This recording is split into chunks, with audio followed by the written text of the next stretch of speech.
What's up gamers, welcome to Satoshi Matrix 16-bit reviews. This time the game is F-Zero for the Super NES and Super Famicom. F-Zero was many things to Nintendo when it was first released.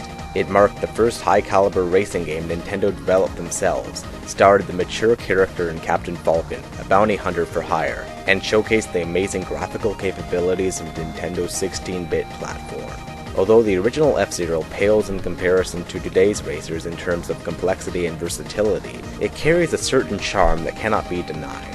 F-Zero captivated players and brought them to the 26th century where humans and aliens alike compete for the ultimate title, being named the F-Zero Champion. It would take mastery of control, course layout, and a little luck to even hope to reach this goal, and F-Zero did all of this while being a mere launch title. So what makes F-Zero so epically awesome? Doesn't it have its share of flaws? What can you teach me about the history of the series? All this and more shall be covered over the course of this review.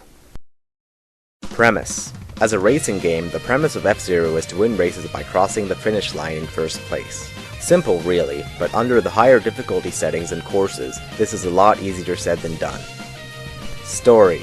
A racing game with a storyline? Get out of here, there's no such thing. Wait, maybe there is. It is the 26th century. Man has ventured off into space to discover he is not alone.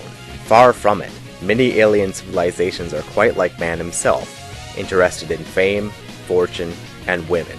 So, naturally enough, high-stakes thrill sports are commonplace. But nowhere are the stakes higher than the F-Zero Grand Prix, a championship racing series over dozens of planets where custom-built high-speed hover cars race at speeds illegal everywhere else. What more can you ask for in a racing game plot? I'll give F-Zero's storyline a 9 out of 10 purely due to how inventive it is to have a storyline in the first place. Audio. What would be a racing game without awesome music to accompany the action?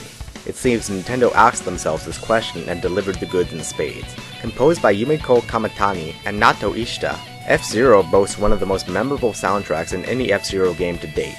Its fast, frantic style fits the game very well, and it's the sort of music you just can't hear enough of. Obviously, an astounding 10 out of 10, a true treat for the ears. Gameplay.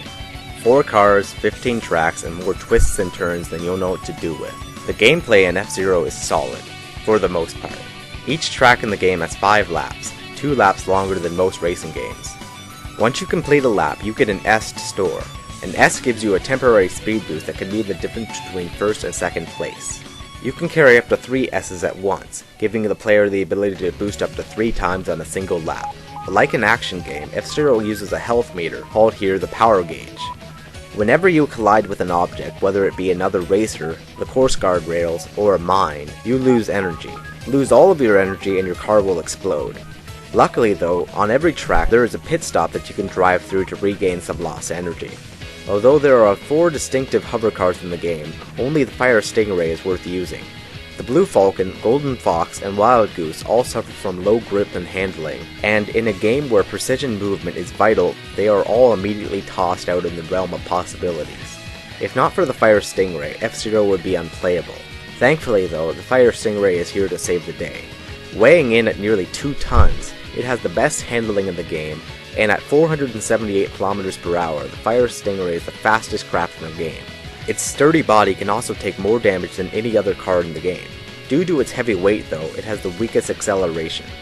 While the gameplay elements would definitely be expanded upon in later F-Zero titles, the original game still manages to hold its own.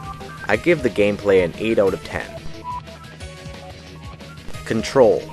F-Zero has flawless controls. The D-pad moves your craft left and right. Once you hit a jump, hold down to tilt your craft so you make a smooth landing. The B button provides the accelerator. Y brakes. A boosts. Hold L or R when going around the turn to make it a tight turn. X is unmapped. Start pauses the game and select moves the cursor around menu choices. Not a thing wrong with the controls. A 10 out of 10. Fun factor. Since before recorded history, people have always found thrill in competitive races. The sudden rush feeling of traveling at extreme speeds while under pressure to remain in control is alive and well in F-Zero. Travel the Straits of Deathwind while the gale forces push your craft around, or defy nature as you race around the surface of a star in Firefield. It's all awesome. 8.5 out of 10. Frustration. F-Zero requires mastery at higher difficulties, but beyond that, there isn't a whole lot that's frustrating about the game. The practice mode lets you get used to the twists and turns of the game's stages and can easily be the difference between victory or defeat.